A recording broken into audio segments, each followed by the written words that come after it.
Viewers, welcome to ஜாஸ் சமையல்.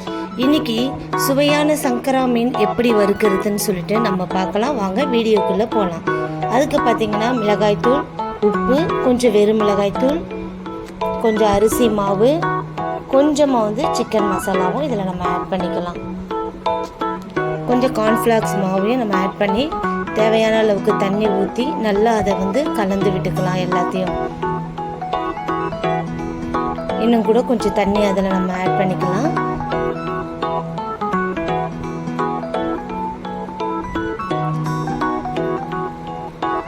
நல்லா இந்த மசாலாவை நல்லா நம்ம கலந்துக்கலாம்.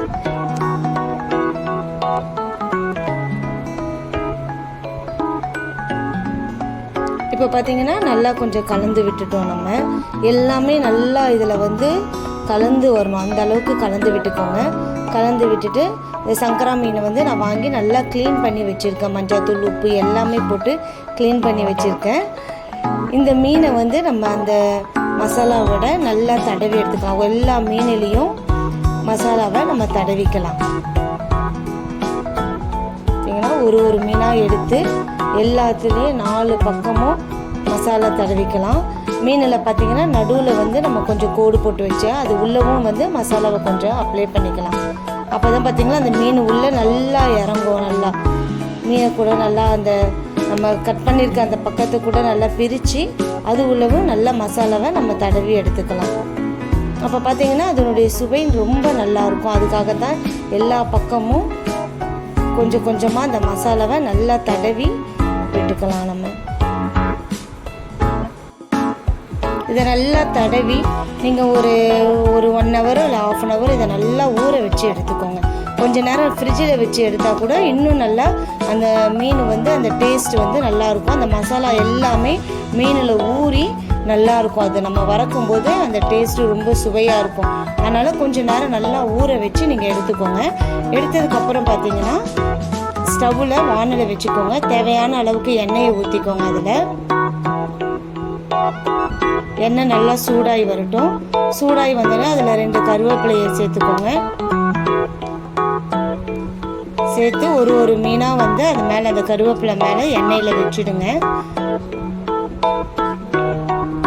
இந்த கருவேப்பிலை வச்சு வறக்கும்போது பார்த்தீங்கன்னா அதோட மீன் ஸ்மெல்லு வீடு ஃபுல்லாக இருக்கும். நம்ம நிறைய பேர் வீட்டில் மீன் செஞ்சோம்னா அன்றைக்கி அந்த யார் வந்தாலுமே தெரிஞ்சிடும் எங்கள் வீட்டில் மீன் அப்படின்னா. அப்போ கருவேப்பிலை வச்சு வறக்கும்போது அந்த ஸ்மெல்லு அந்த அளவுக்கு இருக்காது. அந்த கருவேப்பிலை ஸ்மெல்லும் மீன் ஸ்மெல்லும் சேர்ந்து அது ஒரு புது வகையான ஸ்மெல்லாக ரொம்ப நல்ல டேஸ்ட்டாக மணமாக இருக்கும். அது நல்லா வீடு ஃபுல்லாக.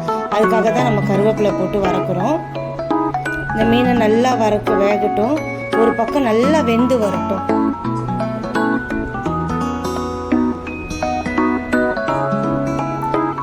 கொஞ்சம் சிம்மில் வச்சுக்கோங்க நீங்கள் ஸ்டவ்வை.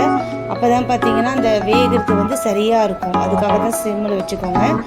இப்போ பார்த்தீங்கன்னா கொஞ்சம் ஒரு பக்கம் வெந்து வந்துருக்குது. இந்த டைமில் நம்ம அந்த மீனை திருப்பி விட்டுக்கோங்க. ஒரு மீனாக நீங்கள் திருப்பி விட்டுக்கலாம். பார்த்தீங்கன்னா அந்த கருவேப்பிலை இருக்கிறதுனால கொஞ்சம் எடுக்க முடியல. அந்த மீனை கொஞ்சம் இது பண்ணி நீங்கள் பார்த்து திருப்பி எடுத்துக்கலாம். நம்ம